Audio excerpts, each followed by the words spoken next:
Good morning everybody. आज अपन class amphibia की second सब क्लास लिस एम्फीबिया पढ़ने जा रहे हैं। कल वाले वीडियो में अपन ने इसकी एक एक्सटिंक्ट जो सब क्लास थी स्टेगोसेफेलिया पढ़ चुके। आज मॉडर्न लिविंग एम्फीबियंस की क्लास सब क्लास लिस एम्फीबिया है उसके बारे में पढ़ेंगे, जो वर्तमान में आधुनिक समय के अंदर जीवित एम्फीबियंस हैं उनके बारे में। Subclass Lissamphibia is divisible into 3 distinct orders. These orders are as follows. First order is Apoda. पहले ऑर्डर का नाम है Apoda. Apoda word is also made up of 2 Greek words. Apoda शब्द की व्युत्पत्ति 2 ग्रीक शब्दों से हुई है। A means upset, podos means foot, पादहीन जंतु, यानी इनमें लिम्स नहीं पाई जाती। फॉर लिम्स और हैंड लिम्स एंटायरली एब्सेंट। इसका दूसरा नाम है जिम्नोफाइना। इसका ग्रीक वर्ड जिम्नोस से बना है ये शब्द। जिम्नोस का मतलब है नेक्ड, इसका मतलब नग्न होते हैं। ये आंखें नहीं पाई जाती, आईज एब्सेंट। सेकंड ऑर्डर है Urodela. Urodela is also made up of 2 Greek words. Oura means tail, यानी इसमें टेल या पुच्छ पाई जाती है।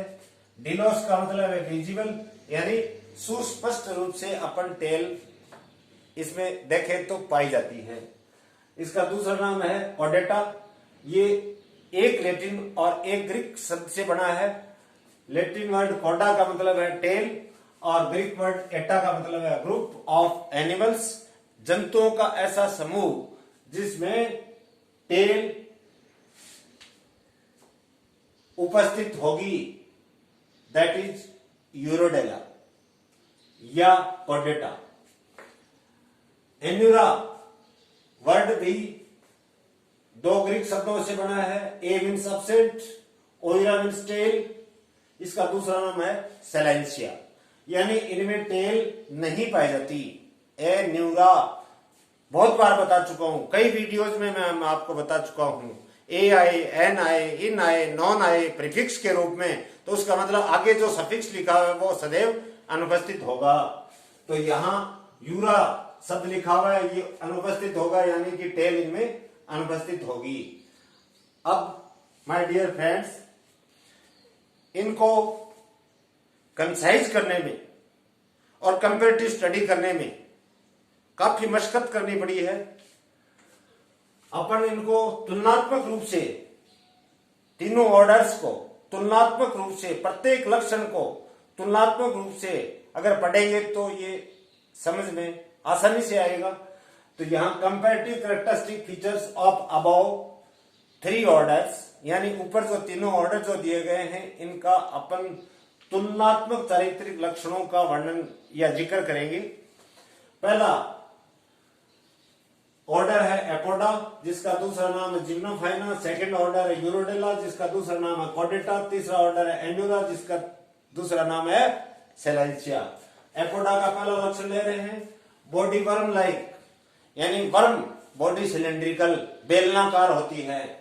Divisible into head and trunk, सिर और धड़ में ही डिफरेंशिएट होती है, विभाजित होती है। इसका मतलब इनमें टेल एब्सेंट होगी। यूरोडेला के अंदर body is divisible into head, trunk and tail. Head में, ट्रंक यानी धड़ में और टेल में विभाजित होती है। जबकि एन्यूरा के अंदर पहला पॉइंट जो लेंगे तो body is divisible into head and trunk, tail absent, tail entirely absent, यानी इनमें टेल का नितांत रूप से अभाव होता है, इसलिए इसका नाम ही एन्यूरा पड़ा है। दूसरा, बॉडी नेक्ड होती है, आंखें अनुपस्थित, इसलिए इनको ब्लाइंड वर्म्स भी बोलते हैं। लिम्ब लेस होती है, यानी फॉर लिम्स और हैंड लिम्स अनुपस्थित होंगी। मोस्टली बरोविंग, बिलों में रहने वाले जंतु होंगे एपोडा में। दूसरा लक्षण इधर देखिए यूरोडेला का, लिम्स प्रेजेंट होती हैं, both limbs present but equal in size. अग्रपाद और पश्चपाद दोनों हैं, लेकिन अग्रपाद और पश्चपाद दोनों समान साइज के हैं, इक्वल इन साइज के हैं, और मे बी एब्सेंट, और हाइंड लिम्स अनुपस्थित भी हो सकते हैं कुछ जंतुओं में। मे बी एब्सेंट किस में लिखा है? Both limbs present comma hind limbs may be present, यानी पश्चभुजाएं या हैंड लिम्स अनुपस्थित भी हो सकती हैं। इधर देखिए आप एन्यूरा में 4 लिम्स स्मॉल, अग्र पाद यानी 4 लिम्स छोटी होगी और हाइंड लिम्स बड़ी होगी, और वेब्ड भी होती है, जाल युक्त भी होती है, जो तैरने में सहायता करती है। तीसरा पॉइंट, स्किन स्केल्ड होगा। स्किन त्वचा के ऊपर स्केल्स उपस्थित होंगे, स्केल्स प्रेजेंट होंगे, और स्किन में ग्लैंडुलर सेल्स होंगी जो एक ऐसे सीक्रेशन को सीक्रेट करता है, ऐसे स्राव को स्रवित करता है जिसके कारण से त्वचा चिकनी और मुलायम बनी रहती है, नम बनी रहती है, मॉइस्ट बनी रहती है। इधर यूरोडेला में यही पॉइंट देखिए, स्किन स्केललेस होती है, सलक विहीन होती है, स्केल नहीं पाए जाते, स्केल्स एब्सेंट होते हैं, mucus gland present. Mucus gland mucus का स्रवण करती है जिसके कारण से त्वचा चिकनी बनी रहती है और नम बनी रहती है। इधर देखिए स्केल, इसमें एन्यूरा के अंदर स्केल एब्सेंट होंगे, स्किन स्केललेस होगी और म्यूकस ग्लैंड उपस्थित होगी। नेक्स्ट 4th पॉइंट ले रहे हैं, limb girdles absent. Limb girdles कौन सी? 4 लिम्स वाली पेक्टोरल और हैंड लिम्स वाली पेल्विक गर्डल्स दोनों एपोडा में एब्सेंट होती हैं, जबकि इसके अंदर आपको पता है कि 2 जोड़ी 4 लिम्स और हैंड लिम्स 2 जोड़ी उपांग पाए जाते हैं, इसलिए लिम्ब गर्डल्स उपस्थित होंगी और वेल डेवलप्ड भी होगी। इधर limb girdles present, limb girdles उपस्थित हैं, लेकिन पेल्विक गर्डल यानी पश्चभुजा यानी कि हैंड लिम्स, पेल्विक गर्डल्स जो होगी वो सुविकसित होगी, क्योंकि हैंड लिम्स बड़े होते हैं, मजबूत होते हैं, कार्य ज्यादा करते हैं, फंक्शनल ज्यादा होते हैं, तैरने में बहुत ज्यादा मदद करते हैं, इसलिए ये स्टाउट या मजबूत या वेल डेवलप्ड होगी। नेक्स्ट इंपॉर्टेंट कैरेक्टर आ रहा है, in male copulatory organ present. मेथुनांग जो कॉपुलेशन में मदद करता है वो ऑर्गन होगा, जबकि इन दोनों में ये कॉपुलेटरी ऑर्गन एब्सेंट होगा। यूरोडेला में भी एब्सेंट, एन्यूरा में भी एब्सेंट। नेक्स्ट पॉइंट ले रहे हैं अपन रेस्पिरेशन का। रेस्पिरेशन बाय ट्रेकिया या राइट लंग, या तो श्वास नलिकाओं में ट्रेकिया के द्वारा होता है या राइट लंग के द्वारा होता है। देखिए इसमें लेफ्ट लंग कार्य नहीं करता, बिकॉज लेफ्ट लंग रिड्यूस्ड, ह्रासित हो जाता है, इसलिए इसमें यूरोडेला के अंदर respiration by external gills in larva may be in adult. Respiration किसके द्वारा हो रहा है? एक्सटर्नल गिल्स के द्वारा हो रहा है, किसमें? लार्वा में। और ये एक्सटर्नल गिल्स कुछ जंतुओं के वयस्क कंडीशन में भी पाए जा सकते हैं। एन्यूरा के अंदर देखिए respiration in adults by skin and lungs और बाय गिल्स इन लार्वा, यानी एडल्ट के अंदर रेस्पिरेशन जो है त्वचा या स्किन के द्वारा, फेफड़ों के द्वारा, और लार्वा अगर होगा तो जैसे टेडपोल लार्वा पाया जाएगा, तो टेडपोल लार्वा अगर होगा तो respiration takes place by gills, यानी गिल्स के द्वारा श्वसन संपन्न होगा। Next anus present but subterminal. Anal aperture देखिए कहां है, एंड पोस्टीरियर एंड पर न होकर के उससे कुछ पहले अधर सतह पे खुलता है। इस प्रकार के अपन अपर्चर को सब टर्मिनल अपर्चर बोलते हैं, जो कि एपोडा में होगा, जबकि यूरोडेला और एन्यूरा के अंदर क्लोएका होगा, क्लोएका होगा, ध्यान देना, एनस नहीं होगा।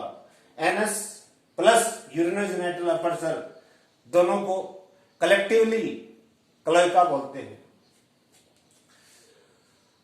वर्टिब्रल कॉलम में पाए जाने वाली प्रत्येक बोन का नाम है वर्टिब्रम, और इसका प्लूरल वर्ड क्या हो गया, बहुवचन क्या होगा, वर्टिब्री। वर्टिब्री प्रोसिलस होगी। प्रो का मतलब एंटीरियर, सिलस मींस कैविटी। प्रत्येक वर्टिब्रम का मुख्य जो का या बॉडी जो होती है वो सेंट्रम कहलाती है। सेंट्रम के एंटीरियर एंड पर अग्र भाग में कैविटी अगर उपस्थित हो तो उस प्रकार की वर्टिब्री को अपन प्रोसिलस कहते हैं।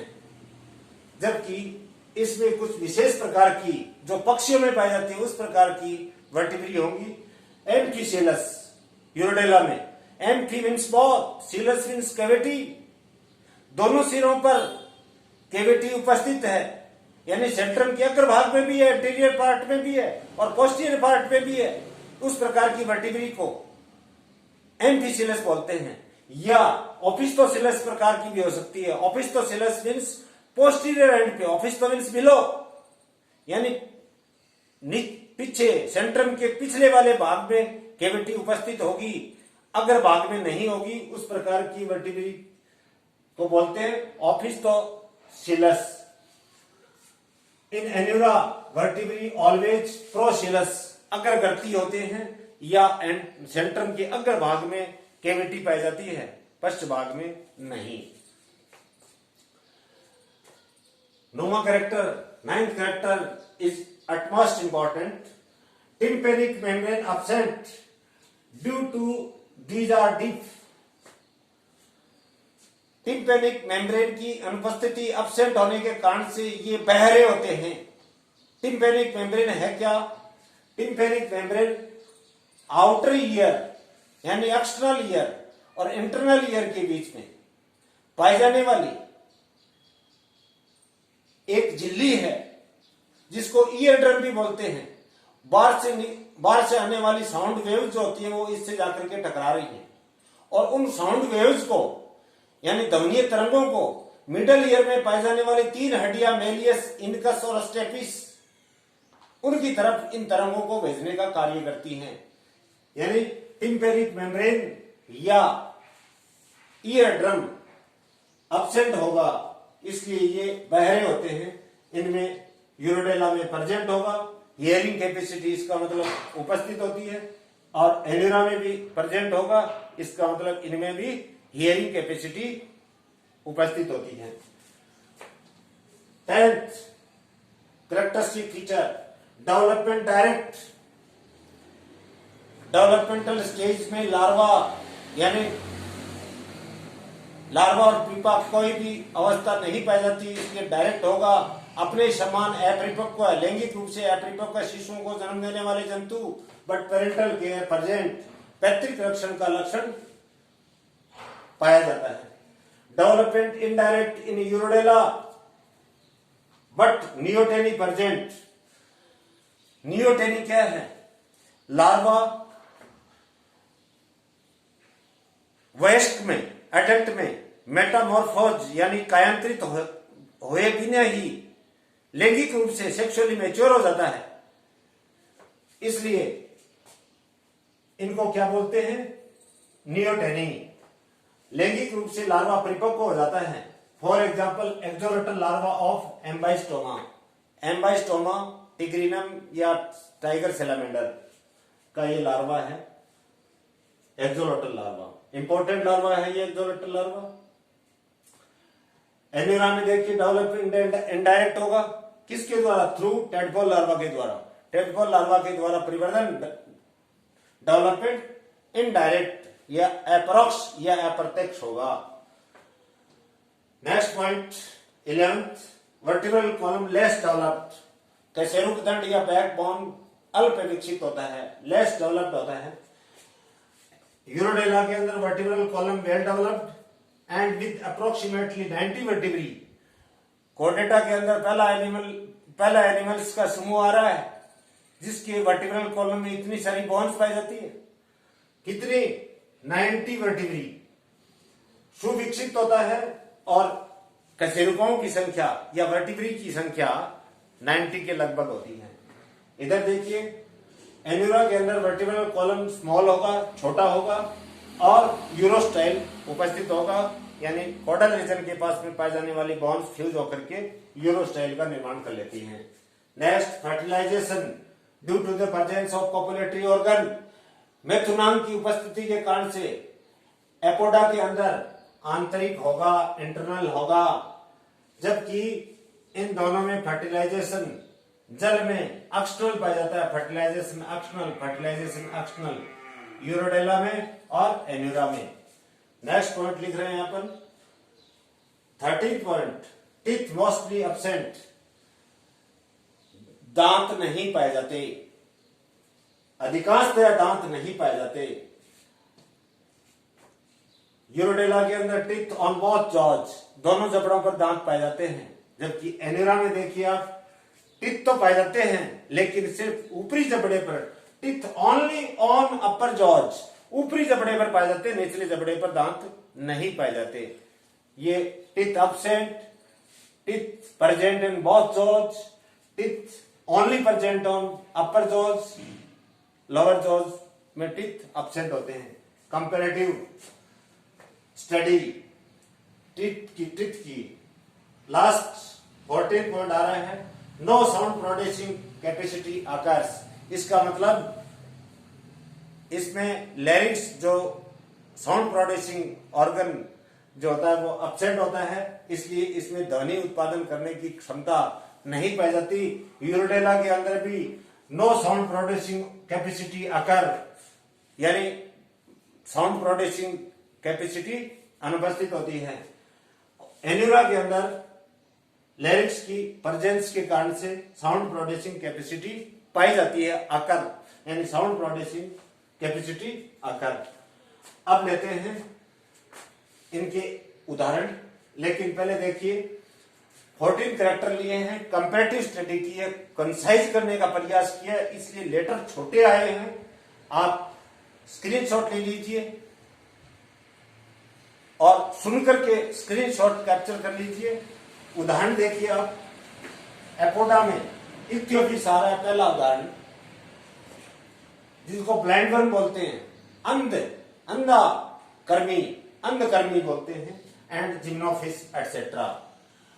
यूरोडेला के उदाहरण एम्बाइस्टोमा लेते हैं, कॉमन नेम है इसका टाइगर सैलामेंडर, एंड प्रोटियस लेते हैं जिसको ओम या केव सैलामेंडर बोलते हैं, यानी गुफाओं में पाया जाने वाला सैलामेंडर एटसेट्रा इत्यादि। एन्यूरा के अंदर उदाहरण ले रहे हैं अपन राना का, तो frog, Bufo toad, Hyla tree frog, and Rhacophorus flying frog, यानी उड़ने वाला मेंढक एटसेट्रा। ये वीडियो पसंद आया होगा, चैप्टर भी पसंद आया होगा, क्लासिफिकेशन आपको समझ में आया होगा। एक बार नहीं तो 2 बार सुने, और ज्यादा से ज्यादा आप सब्सक्राइब करके ज्यादा से ज्यादा विद्यार्थियों को लाभान्वित करने का प्रयास करें। और जो डेली वीडियो को वॉच कर रहे हैं उनको ढेर सारी शुभकामनाएं। धन्यवाद।